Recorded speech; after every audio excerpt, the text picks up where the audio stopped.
여러분 가정에서 혹시 족보를 보신 적이 있으십니까? 신약의 시작이 되는 마태복음이 예수님의 족보로부터 시작하지요. 창세기 5장에 가면 인류 최초의 족보가 기록되어 있습니다. 아담부터 쭉 이름이 되어 있습니다. 이런 예수님의 족보나 인류의 족보나 또 우리 가정의 이렇게 족보를 볼 때마다 느끼는 점이 있습니다. 공통점이 뭐냐면 죽었더라 하는 것이죠. 이 땅에 태어난 사람은, 이름을 받은 사람은 반드시 죽는 존재라고 하는 것입니다. 여러분 느낌이 어떠세요? 이 말씀이 이렇게 와닿기를 바랍니다. 그런데 이 죽음, 나이라고 하는 것이 해당되지 않는 사람이 성경에 셋이 나옵니다. 누구죠? 첫 번째가 에녹입니다. 두 번째가 엘리야고 세 번째가 예수님. 예수님은 뭐 사람이라고 이렇게 우리가 분류할 수는 없지만은 세 분이 되고 예수님을 빼면 에녹과 엘리야가 산채로 들림을 받으셨습니다. 그래서 에녹은 성도의 모형이 되는 것이고 엘리야는 사역자의 모형이 됩니다. 산채로 들림을 받았다. 그거를 우리가 요즘 하는 말로 휴거라고 이야기합니다. 휴거라고 하는 단어는 사실 성경에는 없습니다. 그런데 데살로니가전서 4장 17절에 끌어올려 공중에서 주를 영접한다. 그 단어 끌어올려 공중에서 주를 영접한다. 그거를 휴거라고 그냥 이야기하는 것입니다. 그러니까 그렇게 휴거라는 단어를 쓴다면 첫 번째 휴거자가 에녹이시고 두 번째 휴거자가 엘리야가 되겠습니다. 에녹은요 BC 3378년부터 3013년까지 살았던 분이에요. 지금부터 거의 5000년 전에 사셨던 분입니다. 그리고 BC 1200년경에 엘리야 선지자가 있게 되고 엘리야에 의해 800년 후에 예수님이 모든 사람이 보는 앞에서 구름 속으로 승천하셨습니다. 여러분은 믿음의 모델로 누구를 잡고 누구를 부러워하고 계십니까? 구약에서 그 모델을 잡으면 우리는 보통 자녀 이름을 이렇게 많이 짓는 것을 보면 그게 이제 보통 자기의 모델이 되잖아요. 가장 많이 나오는 게 데이빗이죠. 왕이니까 데이빗이 나오고 요셉이 나오고 승리자인 여호수아가 나오고 보통 그렇게 나와요. 그런데 사실은 구약의 모든 인물 가운데서 승천한 첫 번째 사람은 누구죠? 에녹이야, 여러분. 에녹. 자, 그래서 하나님께서는 사실은 에녹을 우리가 가장 존경해야 될 인물로 보고 있습니다. 특별히 종말에 존경해야 될 인물, 종말에 따라야 될 인물은 이 에녹이 됩니다. 2019년 우리가 에녹을 모델 삼기를 원합니다. 에녹은요 365세까지 살았어요. 1년이 며칠이죠? 365일. 그래서 사진이 연초에 반드시 이 에녹 같은 삶을 한 번씩 꼭 부르짖어야 되는 거예요. 365세까지 살았으니까 365일을 우리가 에녹같이 살자 이것이죠. 그래서 오늘도 에녹이 우리의 모델이 되기를 바랍니다. 휴거하신 분이야. 휴거입니다, 여러분. 근데 지금 이렇게 휴거, 종말 이런 말씀을 드리면 이 말씀이 나한테 와닿느냐 안 와닿느냐 이것이 매우 중요합니다. 재림신앙이 와닿으려면 여러분 그 전에까지 가야 되는 어떤 단계가 있어요. 아무리 재림을 얘기해도 물론 건전한 재림, 올바른 재림을 이야기하는 것입니다. 안 와닿는 데가 있습니다. 에녹, 엘리야 이 두 분이 이제 종말의 모델이 되는 것인데 이 두 분의 그 상태를 하나의 성경 66권 가운데 책으로 써놓은 책이 있습니다. 뭘까요? 66권 가운데 아가서입니다, 여러분. 그래서 이게 다 종말 신앙이고 그리고 그리스도인의 완전함에 이르는 신앙의 모습을 써놓고 있습니다. 이 아가서를 보면요, 아가서로 책으로 본다면은 이 아가서에 들어가기 위해서는 아가서 바로 전책이 뭔지 아세요? 전도서예요. 전도서의 끝부분이 그 사람에게 와줘야 우리가 그 다음에 이 종말이라고 하는 단어가 나한테 이렇게 좀 들려와요. 그전에는 거의 안 들려와요. 왜냐하면 이게 신앙의 고지에 해당되는 부분이기 때문에 그렇습니다. 그리고 아가서 바로 전에 전도서는 어떤 책이냐면 전도서가 12장까지 있어요. 근데 12장을 보면 전도서 12장을 보면 거기에 12장에 많은 부분이 뭐에 대해서 써있냐면은 노인에 대해서 써있잖아요. 노인의 증상에 대해서 쭉 써 있습니다. 자, 그러면 이게 무슨 말이냐면 여기 지금 앉아있는 여러분들이 노인, 나도 노인이 된다라고 하는 거에 대한 감각이 있으세요? 노인이 된다. 나는 평생 안 늙을 것 같은 게 아니고 나도 노인이 된다라는 감각. 그 다음에는 죽음이에요. 노인 다음에는 육체 죽음이 오고 그 다음에 세 번째는 죽을 때. 육체가 죽을 때는 뭐냐면 헤아려한 모든 것이 다 헛되고 헛되니 헛되고 헛되도다. 헤아려한 모든 것이 다 죽을 때까지만 유용한 거예요. 우리가 죽을 때는 그 다음에는 내 영의 일만이 남게 되고 내 영의 일만이 그 뒤에 계속적으로 나와 같이 존재하는 것이지 그 전까지는 아무 소용이 없는 거예요. 헤아려한 모든 것이 헛된 것이다.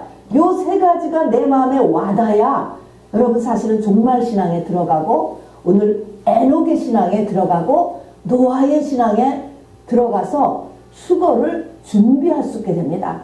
준비, 종말에 대한 하나님께서 계속 우리에게 하는 말씀은 예비하라거든요.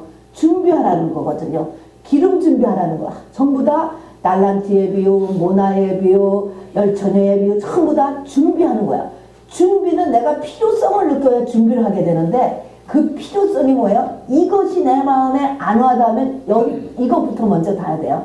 늙음, 죽음, 그 다음에 이 땅의 모든 것이 죽음과 함께 소용이 없어진다. 헛된 것이다. 제로, 나싱이 된다라는 것입니다. 집도 그냥 우리가 스틱되어 있는 지금 셀룰라 폰도 자동차도 옷도 그뿐만 아니지요. 그 힘들여 얻어놓은 학력도 라이센스도 자녀도 가정도 돈도 다 죽을 때까지만 필요하게 되는 것입니다. 그래서 영혼을 위해서 뛰었던 바울은 만일에 이 생이 이 땅의 전부라고 한다면은 예수 믿는 사람이 가장 불쌍한 사람이 될 것이다. 이렇게도 말씀을 하셨습니다. 자, 이제 에녹을 이제 본격적으로 지금 우리가 알아보는데요. 에녹이 살던 시대를 봐야 돼요. 왜냐면 이게 종말 신앙을 했잖아요. 마지막 때라고 하는 때가 에녹의 때하고 같은 시대적 양상을 떼요. 그래서 에녹이 살던 시대를 알아봐야 돼요. 에녹은 노아하고 같은 시대의 사람인 것입니다. 노아의 시대가 어땠지요? 노아의 시대는요, 한마디로 죄악이 가득했던 시대. 이것이 노아의 시대예요. 타락이 극을 이뤘던 시대. 그럼 우리가 이렇게 들으면 죄악이 세상에 가득하다. 그러면 어떻게 생각하기에는 그냥 강도가 출몰하고 세큐리티가 전혀 없는 소사이어티인가 보다 이렇게 생각을 하기 쉬운데 그게 아니에요. 성경이 죄악이 가득 찼다라고 하는 것은 그런 의미가 아닙니다. 여러분 노아 시대 때 8명만 빼놓고 다 죽었잖아요. 그 노아 시대 때의 그 인구가 말입니다. 창조과학에서 연구해 놓은 걸 보면 지금의 세계 인구와 같다 그래요. 그러니까 사람이 굉장히 많았던 거예요. 이런 시대인데 이 하나님이 이 노아의 시대를 타락한 시대라고 했을 때 그 특징이 뭐냐면 하나님이 성경이 말하는 타락한 시대는 강도가 출몰하는 시대를 얘기하는 게 아니고요. 첫 번째 타락한 시대는 하나님의 말씀의 권위가 없어지는 시대인 것입니다. 그래서 소돔과 고모라 때도 거기에 사위들이 하나님의 말씀을 농담으로 여겼더라 이렇게 얘기했습니다. 뭐 별로 그렇게 중요하지가 않아요. 하나님의 말씀에 대해서 그냥 반응하지 않아요. 반응하지 그냥 그런가 보다. 맞아도 되고 안 맞아도 되고 그냥 들어도 되고 안 들어도 되고 그것이 내 삶을 좌지우지하지 않아. 농담이니까. 이렇게 말씀의 권위가 없어지는 시대를 바로 이것이 노아 시대의 첫 번째 특징이에요. 근데 세상이 다 그런데 안 그런 사람 에녹이잖아요. 지금 에녹은 어떻게 됐는지 알아요? 말씀에 충격을 먹는 사람이에요. 충격. 그래서 이 에녹이 365세를 살고 승천을 했는데, 구약의 인물 가운데 유일하잖아요. 이렇게 된 이유가 65세 때부터 일어난 거야. 그전에는 똑같이 살았을 때 65세 때 한 사건이 있었거든요. 우리가 알다시피 아들을 낳는데 아들의 이름이 무드셀라다. 무드셀라라는 그 이름의 뜻은, 유대인들은 하나님께서 이름을 주셨는데, 기도하는 가정에게 그 이름의 뜻이 있고 그 아이의 미래가 거기에 담겨 있게 됩니다. 하나님의 뜻이 그 아이에게 담겨지게 되는 거죠. 무드셀라라는 이름은 뭐냐면, 이 아이가 죽으면 세상이 심판을 받는다, 끝난다는 것입니다. 이 말의 뜻은 이 아이는 자연적인 수명을 살지 않는다라고 하는 의미를 가지고 있는 거예요. 이 아이가 언제 죽을지 몰라. 6개월 만에 죽을지 모르고 1년 만에 죽을지 몰라. 5살에 죽을지 몰라. 그러니까 언제 죽을지 모르는, 그러니까 자연적인 라이프를 살지 않는 한 아이가 있는데, 아이인데 이 아이가 그렇게 죽으면 모든 것이 이 땅에 심판이 만다. 이런 내용의 무드셀라라는 이름을 던져주었는데, 이것에 뭐예요? 이 말을 이 에녹이 완전히 받아들인 거예요. 충격이에요. 충격. 이 말 아무렇지도 않으면 아무렇지도 않은 거예요. 에녹이 되지 않는 것입니다. 하나님의 말씀을 충격으로 받아들이는 일이 얼마나 중요한지 몰라요. 이것이 365일 날마다 하나님의 말씀을 충격으로 좀 받으라는 거예요. 여러분, 하루에 한 번 정도 여러분 말씀을 보게 되지 않습니까? 듣게 되지 않습니까? 이럴 때 그 말씀을 이렇게 좀 충격으로, 반응으로 받아들이라는 것입니다. 이것이 에녹의 삶이고 그 당시의 시대 삶이었습니다.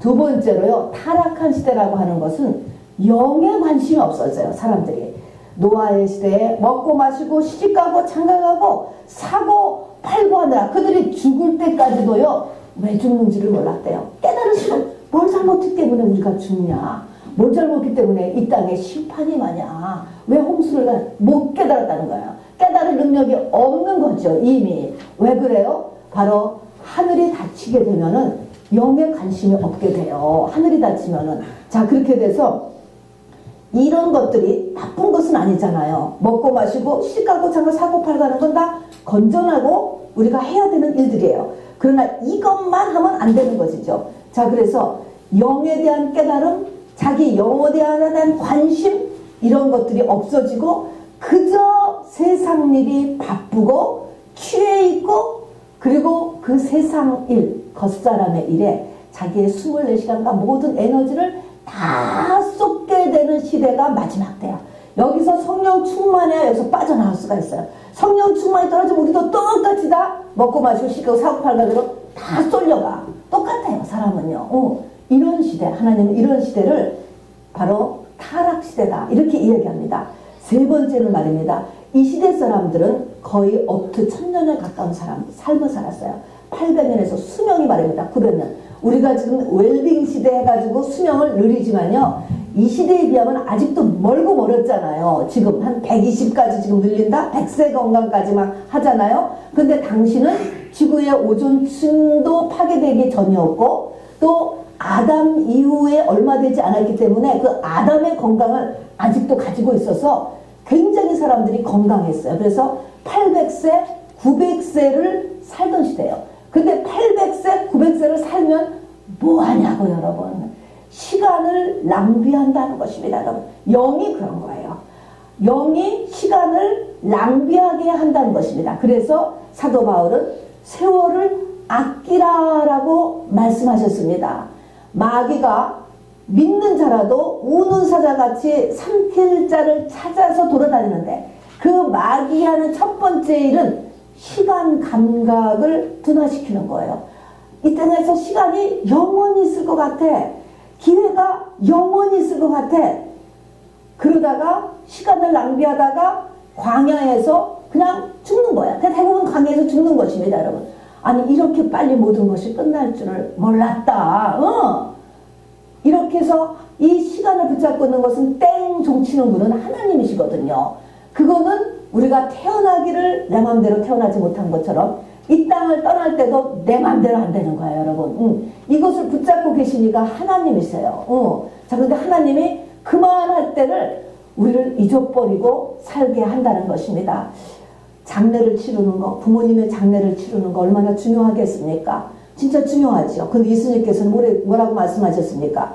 죽은 자는 죽은 자들에게 맡기고, 처음 죽은 자는 아버지시죠. 그 다음 죽은 자는 아직 영이 하나님을 모르는 사람. 어차피 지금 죽은 자로 있는 사람이죠. 죽은 자는 죽은 자에게 맡기고 너는 나를 따르라. 예수님이 이렇게 말씀하셨어요. 이거는 참 도덕 차원이 아니지 않습니까? 그만큼 우리 영혼을 성장시키는 이 시간과 기회는 very limited time이라고 하는 사실인 것입니다. 마귀가 이 시간을 전부 다 낭비하게 한다는 것입니다. 그리고 이 네 번째 특징은 뭐냐면 이 타락한 시대라는 것은 영웅시대, 영웅시대. 여러분 이 땅의 영웅은요 예수님밖에 없는 거예요 사실은. 근데 영웅시대, 네피림 시대, 거인 시대, 아이돌 시대, 모든 사람이 다 떠야 돼. 뜨고 싶어서 전부 다 안다라는 거예요. 뜨고 싶고 튀고 싶고 한 사람 한 사람이 인정받아야 되는 것이 극에 이르는 사회가 네피림 시대, 영웅 시대인 것입니다. 또 이런 시대에 에녹은요 굉장한 거예요. 이때 뭡니까? 오늘 이 창세기에 보면 에녹은 세상에 업적이 없어. 여러분 그렇다라고 해서 우리가 업적이 없어야 좋은 것은 아니고요. 그것보다 우선순위가 더 중요한 것을 깨달았다는 것이죠.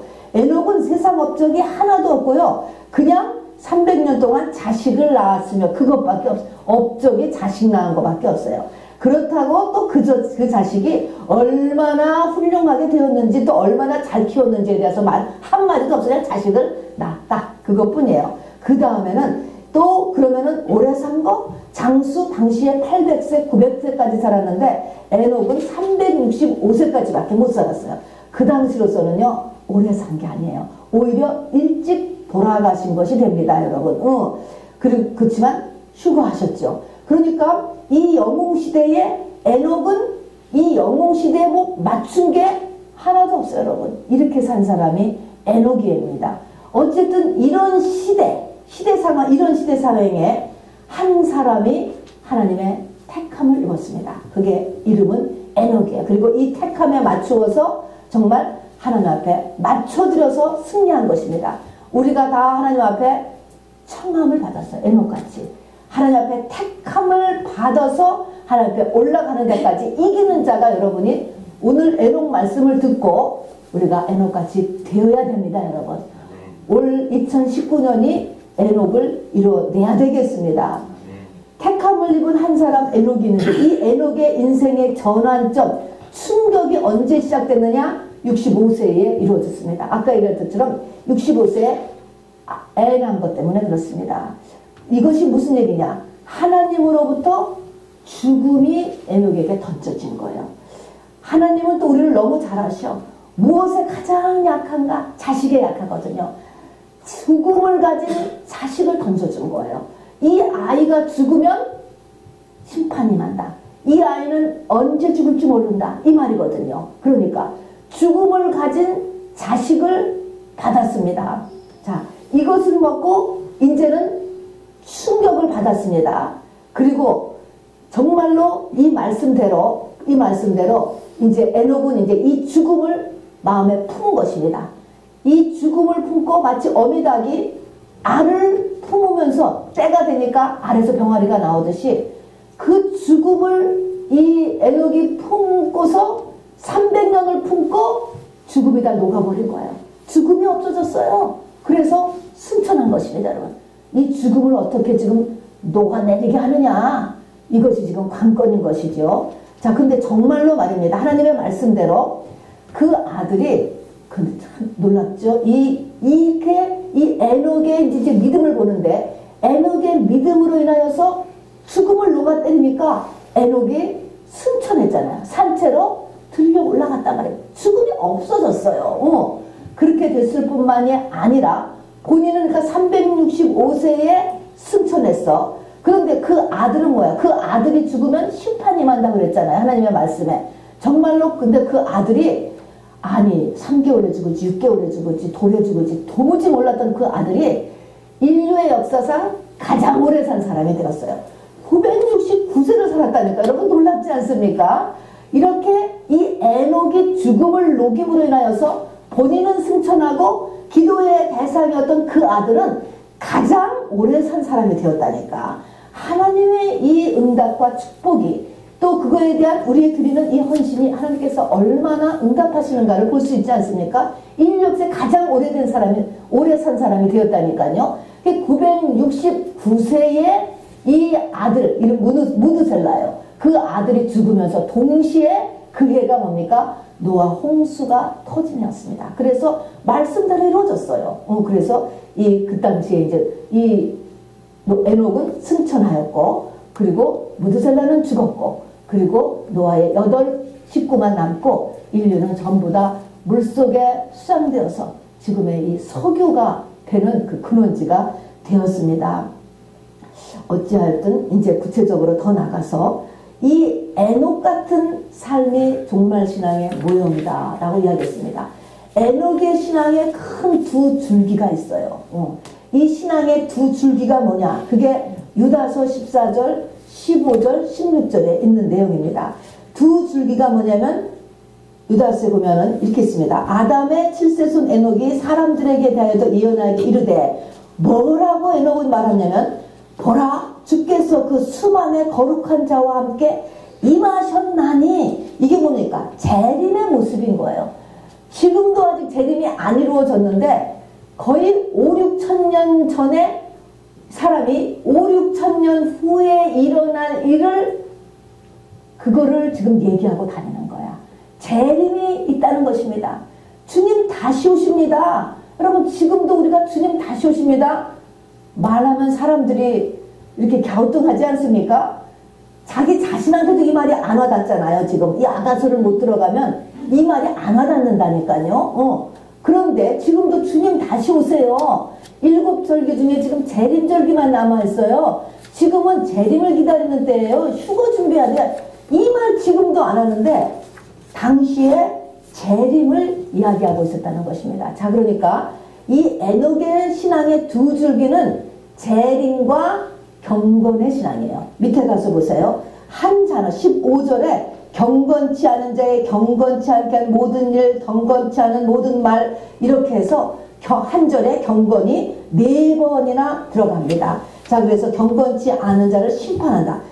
재림신앙, 심판신앙. 재림과 심판, 이것이 에녹신앙의 두 줄기였습니다. 자, 여러분은 신앙의 두 줄기를 뽑는다면 여러분의 신앙은 무엇입니까? 성공과 축복, 능력과 기도응답, 뭘로 잡으시겠습니까, 여러분? 다 맞아, 다 좋아요. 그러나 종말 신앙의 에녹 신앙은 무엇이 되어야 되냐면 재림과 심판이 되어야 되는 것입니다, 여러분. 재림과 심판, 재림 준비하는 거예요. 심판은 뭡니까? 심판이라고 하는 것은 피 흘리기까지 죄와 싸우는 신앙인 것입니다.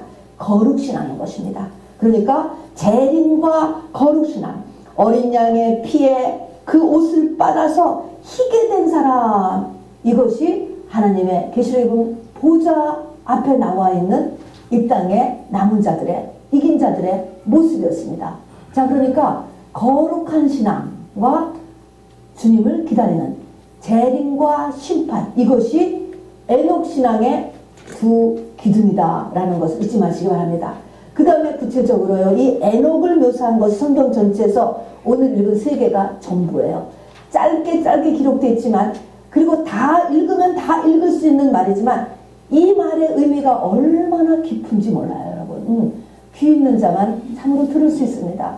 그래서 이 에녹 신앙을 이제 이해하는데 우리가 다 아는 단어인데 너무 어려운 단어가 뭐냐면 하나님을 기쁘시게 하는 자라는 표를 바로 들림받기 전에 받았다라고 하는데, 하나님을 기쁘시게 하는 자가 뭔가, 그 다음에 그는 300년 동안 하나님과 동행하였다라고 하는데, 하나님과 동행한다는 것이 도대체 무엇인가 라고 하는 것입니다. 여러분, 하나님을 기쁘시게 하는 자 우리 다 되기 원하지 않습니까? 하나님 기쁘게 되는지 원하죠. 하나님과 동행했다.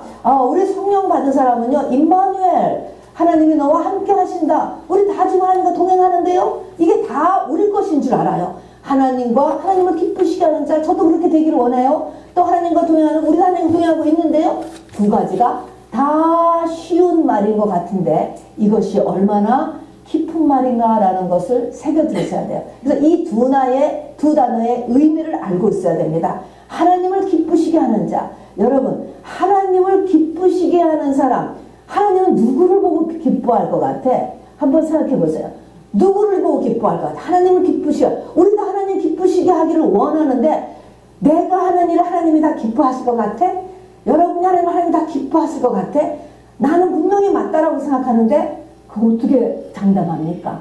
성경은요, 하나님의 기뻐하시는 자는 한 사람밖에 없지. 한 사람. 이는 나의 사랑하는 자요 나의 기뻐하는 자라. 하나님의 기뻐하시는 자는 예수님밖에 없습니다. 여러분, 예수님 같은 거면은 하나님께 기뻐하는 일이에요. 내가 지금 하는 일이 예수님이었다면 그렇게 했을 것이다. 그럼 하나님이 기뻐하시는 행동이에요. 그러니까 하나님의 기뻐하시는 일은요, 기뻐하시는 자는 예수님밖에 없다라는 것을 알아두시기 바랍니다. 그러니까 에녹이 바로 들림받기 전에 하나님을 기쁘시게 하는 자라는 표를 받았다라고 하는 의미는 뭐예요? 에녹이 들림받기 전에 예수가 되었다는 것입니다. 에녹에게서 예수의 형상이 드러났다라고 하는 것입니다. 예수의 흔적을 가진 자가 되어 있었다라는 것이죠. 그야말로 우리가 얘기하는 표받은 사람, 인받은 사람, 바울 같은 예수의 흔적을 가진 사람 다 마찬가지인 것입니다. 그리스도 안에서 내가 죽고 이제 사는 것은 내 안에 그리스도가 사는 것이라의 상태죠. 예수가 된 사람인 것입니다, 여러분. 자, 그러니까 에녹이 그렇게 되었어요. 죽음을 품고 있다가 예수가 되었단 말입니다. 이렇게 되면서 올라간 것입니다. 그러니까 올라가게 되죠. 자, 두 번째로 하나님과 그가 300년을 동행했다 그랬어. 아, 이때의 동행? 우리 임마누엘이니까 우리도 동행인데 우리 안에 성령은 계시지만 동행은 안 되는 거예요, 여러분. 지금 우리의 상태는. 지금은 내가 주관이 돼서 살 뿐인 것이 동행이 안 돼요. 동행한다는 의미가 성경에 두 가지가 있어요. 이걸 알아두셔야 됩니다. 동행의 의미는 뭐냐? 우리는 생각하면 하나님이 나와 함께 하시면 하나님이 하시는 일이 뭐야? 나를 보호하시고 또 나를 늘 어디 가서든지 도와주신다. 이것으로 우리가 동행을 알고 있어요. 아, 이거는 초신자 때는 좋아요. 좋습니다. 그런데 이 하나님은 내 안에 왜 계신 줄 아세요? 내 안에서 무슨 일을 하시는 줄 아세요? 내 속사람을 성장시키기 위해서 오신 거예요. 그래서 끊임없이 나를 가만두시지를 않아요. 끊임없이 나를 징계하세요. 징계. 사랑하는 자를 징계한다 그랬잖아요. 그래서 나를 가만두시지를 않아. 여기 성경에 보면 견딜만한 환난을 주신다 그랬어. 내가 지금 맷집이 좀 될만하다. 제가 좀 컸다. 견딜만하다. 아, 그러면 또 다음 문제를 또 터뜨리는 거야. 또 터뜨려. 내 영적 버팀목을 자꾸 빼시는 거야. 왜 그래요? 키우는 거야. 키우는 거. 속사람을 키우기 위해서 그런 것입니다, 여러분. 자, 그래서 여기서 보조를 잘 맞추셔야 돼. 중간에 포기하면 안 되고 낙심하면 안 되고 떨어져 나가면 안 되고 믿음의 반응을 해야 되죠. 그러니까 성령 받은 사람한테는요, 돌이 굴러오잖아요. 어느 때는 산이 오잖아요. 내 인생을 가로막는 거예요. 그러나 뭐 때로는 돌에 거쳐서 우리가 넘어질 때도 있고 산에 막혀서 멈출 때도 있어요. 그러나 나에게 오는 모든 거침돌은 거침돌이 아니고 뭐라 그랬죠? 디딤돌이래. 디딤돌. 그것을 짚고 올라가는 것입니다. 그리고 이길 수 있게 되어 있습니다. 우리 주님의 모든 산을, 높은 산, 낮은 산 다 물리치셨기 때문에 이길 수가 있는 것이에요, 여러분. 자, 그래서 반응을 잘해야 돼. 여러분, 동행의 본이 신약성경이에요. 예수님이 12제자하고 3년을 동행하셨어요. 이게 동행인 것입니다. 12제자를 뽑았습니다. 제자의 대표가 뭐냐면 베드로인데, 베드로의 얘기를 잠깐 해보면요, 누가복음 5장에 보면은 베드로는 안드레를 통해서 예수님을 소개는 받았어요. 소개는 받았지만 그렇게 열심히 처음부터 예수님을 따르지 않았습니다. 또 먹고 살아야 되기 때문에 자배 열심이었어요. 그런데 이제 예수님한테 딱 소개를 받아서 예수님이 보시고 베드로라는 이름도 주셨어요. 그리고 지나갔습니다. 그런데 어느 날 밤새 물고기를 잡았는데 하나도 물고기를 못 잡았어요. 빈배가 되다. 빈배. 우리가 최선을 다해서 열심을 내는데도 어느 날 빈배가 될 때가 있어요. 이게 뭐야? 예상치 않은 결과가 오는 것입니다. 상상치 않은 상태에 내가 들어갈 수가 있다는 것입니다. 베드로가 빈배가 되었어요. 여러분들 성경을 보면 기다렸다는 듯이 그때 예수님이 샥 나타나셔요. 나타나셔가지고 새벽에 오른편이 아니죠. 그때는 깊은 곳에 그물을 던져라. 깊은 곳에.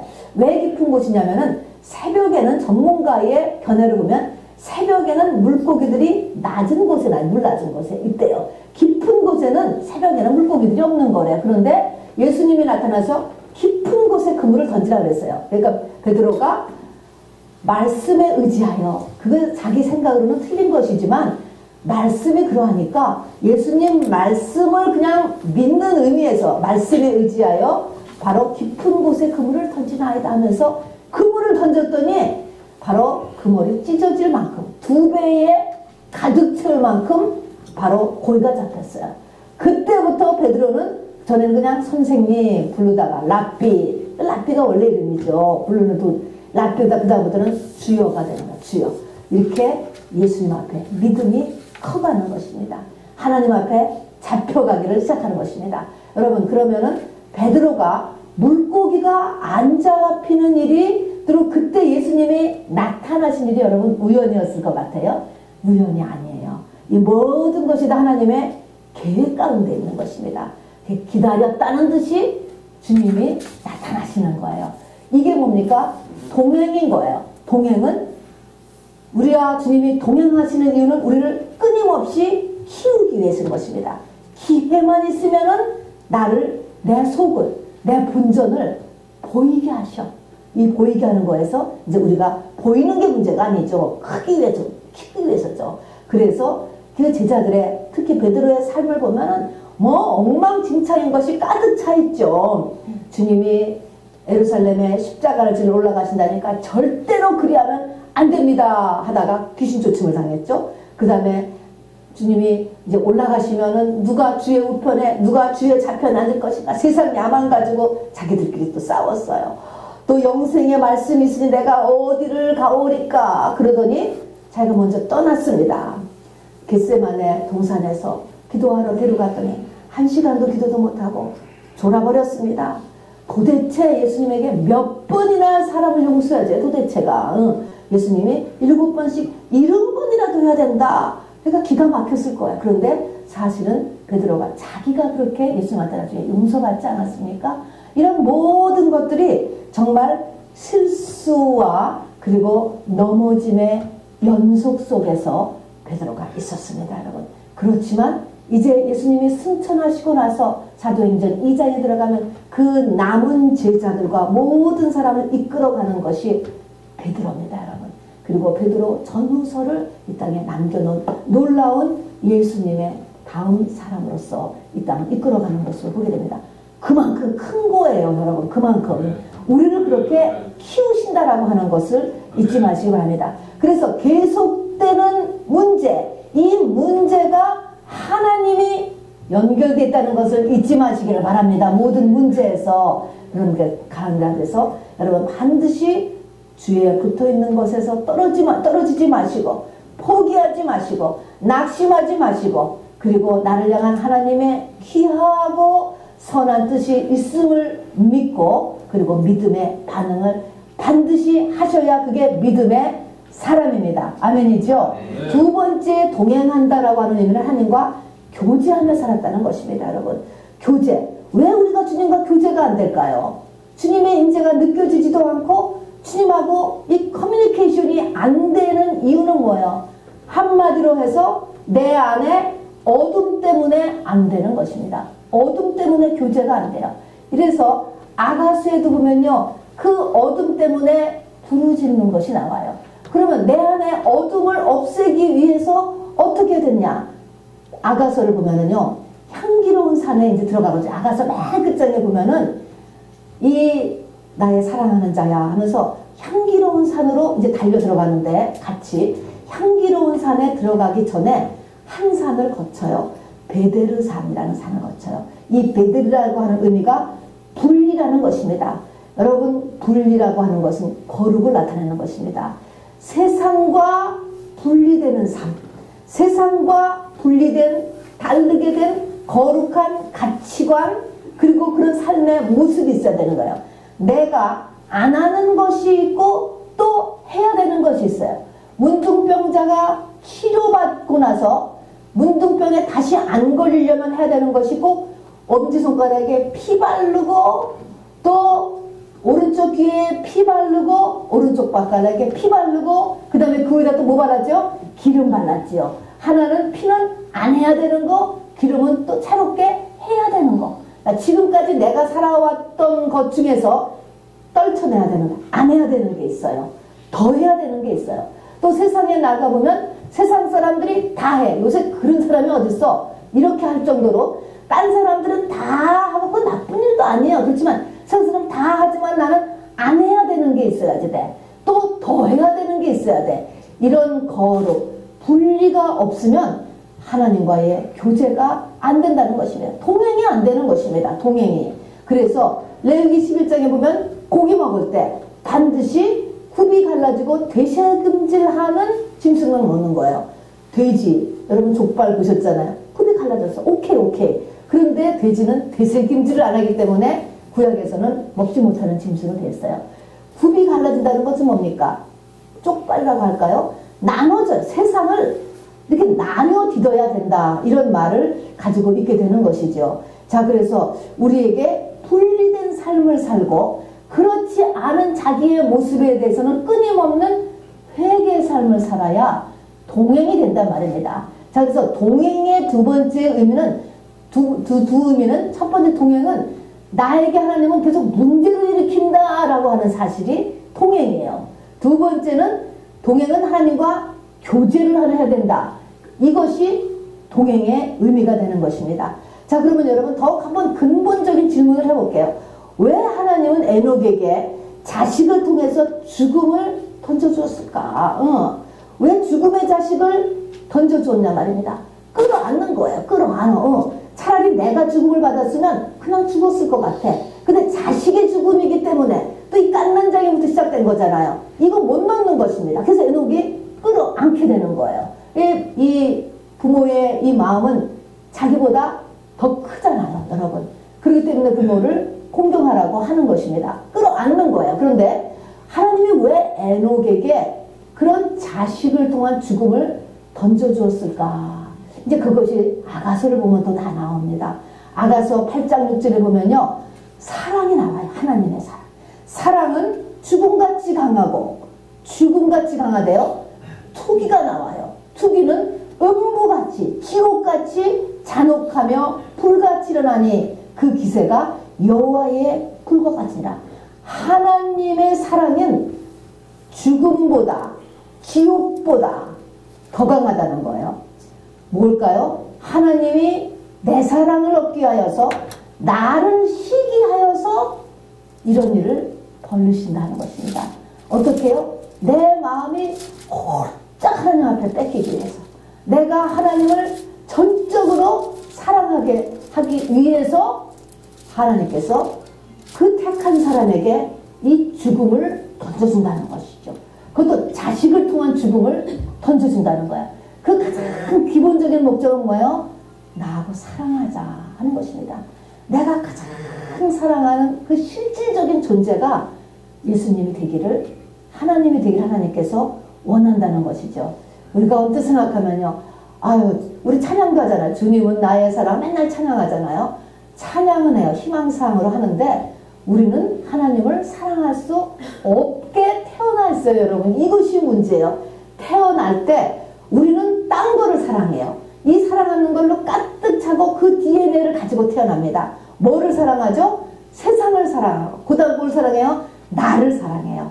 세상을 사랑하고 나를 사랑해요. 그래서 이것이 구약의 배경 보면 홍해를 건너고 요단강을 네가 건너야 된다라고 두 강을 건너라고 했잖아요. 내가 뭐를 사랑한다니까? 세상.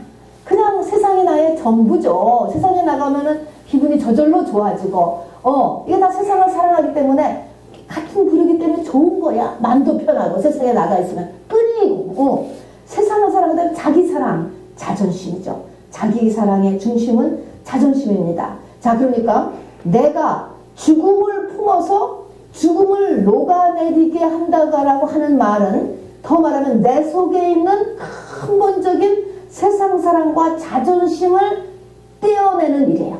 이것이 떼어내면 승천하는 것입니다.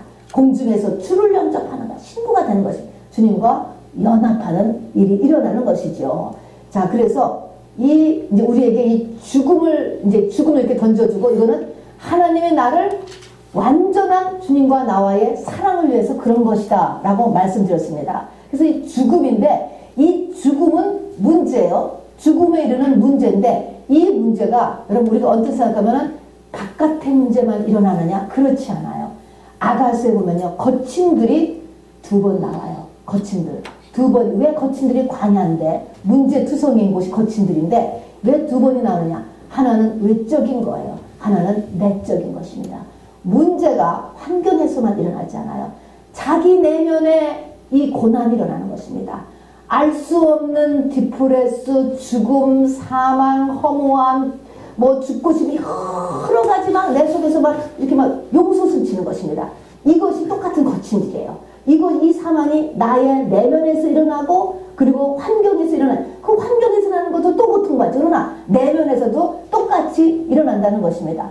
왜 바울이 항상 기뻐하라고, 항상 기쁘고 또 뱃속에서 정말 기쁨의 생수가 솟는다고 했어. 근데 그게 또 다가 아니에요. 어느 때는 마음이 사형 선고를 받는다. 이런 말이 같이 있는 것입니다, 여러분. 자, 그래서 그냥 24시간 100% 환경은 어려워도 내면은 항상 기쁘다는 사실은 없어요. 신부되는 사람한테. 이런 것을 겪는다는 것을 알고, 그러나 이것을 믿음으로 내면도 녹아내리게 해야 되고, 환경도 무너지게 해서 바로 금방 죽을 것 같은 그 아들이 세상에서 가장 오래된 사람으로 만들어낸 이런 일을 우리가 이루어내야 된다 하는 것입니다. 자, 그래서 이제 이 일을 이제 향해서 가야 되는데, 이거 할 때 아주 마지막으로 가장 중요한 것이 뭐냐면, 이 에녹이 몇 년을 그렇게 이 죽음을 품었냐면 300년을 품었어요. 300년. 이 300년이라는 기간은 그 시절에 아무리 사람의 수명이 지금보다 오래 산다고 해도 300년이라는 기간은, 이 에녹이 365세까지 살았거든요. 365세까지 산 사람이 300년을 그렇게 살았어. 지금 얘기한 그런 시대에 그렇게 살았어요. 자기의 전 라이프 텀에서, 나이 중에서 거의 한 80% 정도를 그렇게 살았다는 것입니다. 지금 얘기한 그런 에녹의 믿음을 가진 그런 삶을, 자기 인생의 80%의 기간을 그렇게 사니까 죽음이 녹아내렸고 승천했어요. 무엇을 얘기합니까? 믿음에는 반드시 인내가 요구된다는 것입니다, 여러분. 이걸 마귀가 가만뒀을 것 같아요. 그래서 믿음은요, 반드시 인내가 필요해요. 아브라함에게 얘기했잖아요. 아브라함이 복 주고 복 준다 하는데, 히브리서에 보면 아브라함이 그 복을 어떻게 자기 복으로 만들어서 믿음의 조상이 되었느냐? 오래 참음으로써 되었다는 것입니다. 이렇듯이 이 에녹은요, 300년, 자기 인생의 80%를 이런 생활을 했다라고 하는 것이죠. 중간에 그런 마음 안 들겠어요?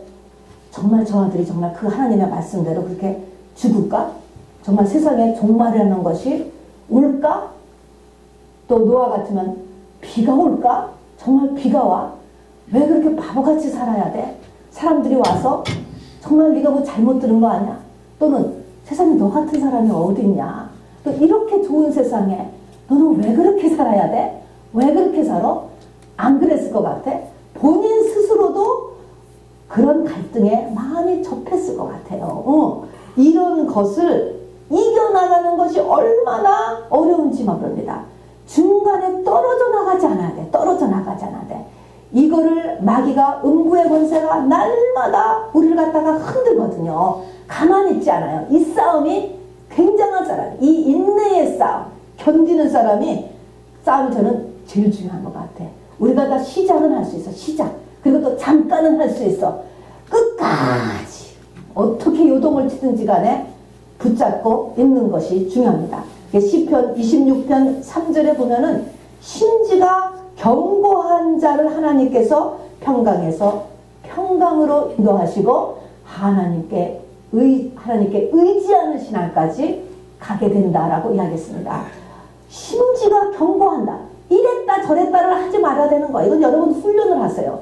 작은 일에서부터 자꾸 이랬다 저랬다를 하지 마시고요. 그냥 조금 달라도 그냥 쭉쭉 뭘 했으면 좀 쭉쭉 가는 버릇을 좀 항상 하도록 하세요. 이게 왜 그래요? 막 요동을 치거든요. 사단마귀가 내 생각을 더 좋은 것을 이렇게 항상 또 내가 잘못 생각하지 않았나, 잘못 마음 먹지 않았나 라고 하는 일을 계속적으로 우리에게 일으킵니다. 자, 그래서 이렇게 좋은 세상에 그렇게 맨날 피 흘리기까지 죄와 싸우면서, 여러분 죄는 낙이에요. 낙. 죄는 단지 즐거움이 있게 되어 있는 거예요. 그러니까 죄를 짓지요. 근데 그 낙을 취하지 아니하고 그렇게 맨날 죄와 피 흘리기까지 싸우면서 그렇게 긴장하면서 자기 돈 들여서 방주를 지으면서 있지도 않고 있을지도 않을 일을 위해서 왜 그렇게 사느냐 하는 말에 중간에 집어치면 아무 것도 아니다. 광야에서 죽는 거 매한 가지인 거예요, 여러분. 끝까지 죽기까지가 나오잖아요. 그래서 끝까지 기도를 했으면 응답받을 때까지 무엇을 해든지 막는 끝장을 보는 데까지 갈 수 있게 되기를 바랍니다. 여러분들이 힘들고 고생했지만 300년은 안 되지 않았어요, 지금? 여러분 몇 년 고생하셨습니까? 300년은 안 되지 않았잖아요. 그리고 300년, 자기 인생의 80%를 하나님께 드린 에녹에게 하나님은 충분히 보상해 주셨잖아요. 에녹은 지금 새 예루살렘 중에서도 가장 중심부에 해같이 빛나게 있으셨을 것 같아요. 구약의 유일한 성도 가운데 휴거한 분이기 때문에 그렇습니다. 그렇게 영원토록 지금부터 거의 5,000년 이 기간을 지금 해같이 지금 사시고 앞으로도 계속 사실 거예요, 여러분. 그런 영생을 허락받았지만 이 땅에서도 하나님이 응답을 주셨다니까. 최장수자를 아들 만들어 주셨잖아요. 자, 여러분, 그래서 이 300년이라는 이런 기간한 에녹의 삶을 오늘도 본받는 올해가 되기를 원합니다. 여러분, 2019년도요. 세상은 현대 문명에서는 편해지고 화려해지고 발전해지지만 하나님이 보시는 세상은 점점 더 악이 반영해지게 돼요. 이건 어쩔 수 없어요. 대한민국도 그렇고 미국도 그렇고 전 세계가 그렇습니다. 왜냐하면 종말이 갈수록 악이 차야 돼요. 악이 가득 차야 주님의 심판이 임하기 때문에 악이 점점 차 올라올 것입니다.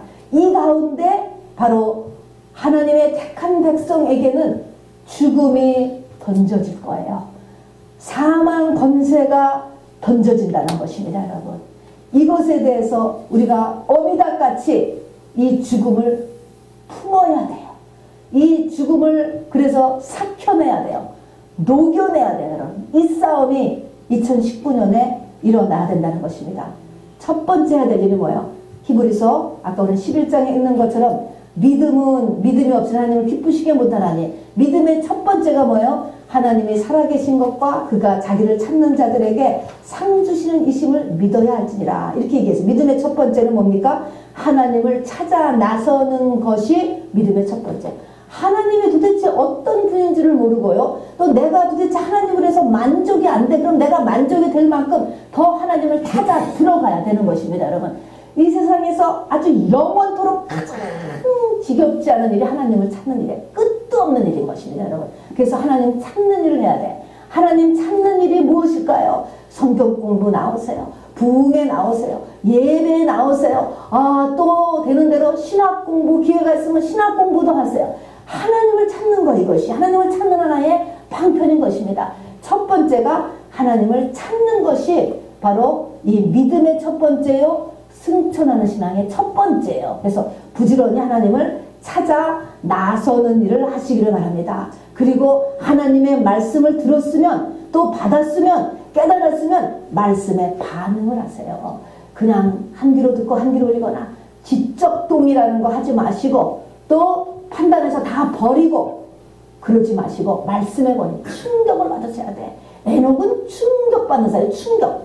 에녹은 말씀에 충격을 받았어. 가슴이 덜컥했어요. 초대교회 성도들의 특징도 뭐예요? 정말 어찌할꼬 말씀을 들으면 나한테 안 맞는다고 튀어나가는 것이 아니고 어찌할꼬 했다니까. 그분들도 다 성인들이에요. 어찌할꼬 이렇게 했을 때 하나님이 회개의 영을 부어주시는 것입니다, 여러분. 그래서 말씀에 반응을 하시고 말씀에 권위를 두시기 바랍니다. 그런다면 반드시 세상과 분리해서 살지 않으면 우리의 믿음이 다 빠져나가요. 믿음을 얻기는 그렇게 어려운데 빠져나가는 것은 순식간이에요, 여러분. 그래서 말씀을 먹는 사람은 바로 먹는 것에 대해서 분리해서 우리가 살아야 되는 것입니다. 그래서 분리되는 삶을 반드시 사시길 원하고, 그리고 하나님은 우리와 동행하고 계세요. 지금 임마누엘로 동행하는 이 동행에서는 하나님이 우리를 자꾸 문제를 끊임없이 나를 키우기 위해서 문제를 자꾸 일으키신다는 것과 그 문제가 환경에도 있고 내면에도 있고 이런 것에서 방법은 성령밖에 없는 것입니다. 그리고 반드시 이것이 단시간에 되지 않아요. 1년에 5년에 야 내가 예수님 지금 10년이에요. 10년 지금 몇 년 했다고 이것이요? 300년 그리고 노아는 up to 120년 확실하게 나오지 않지만 그 기간이 들어갔어요, 여러분. 그래서 광야가 40년, 희년까지가 50년이에요, 여러분. 이렇게 시간관을 마음에 두시고 떨어져 나가지 않도록 여러분 올해 내에도 여러분 믿음에서 삐껴가지 않도록 여러분 주의하시기 바랍니다. 시험 드는 사람은 귀신 역사예요, 여러분. 시험 들지도 마시기를 바랍니다. 그리고 목적은 뭐예요? 주님 같은 사람 되는 거예요, 내가. 주님 같은 나한테서 예수님의 형상이 나타나는 거예요. 그것은 뭐예요? 주님과 진짜로 사랑하는 관계가 되는 거예요. 예수님과 사랑하는 관계. 이것이 포도주보다 낫다는, 세상의 어떤 쾌락도 주님과의 사랑보다는 못하다는 거예요. 못 들어가서 그렇지 우리가 지금 라고 성경은 증거하고 있습니다. 그리고 이것은 이 땅에서뿐만 아니라 영원에까지 연결되는, 그리고 영혼을 가져갈 수 있는, 그리고 육신의 기간 동안 해야 될 가장 중요한 일이 바로 영혼의 때를 준비하는 일. 이 일에 여러분 전심을 다해 주시길 꼭 부탁드리겠습니다. 아멘.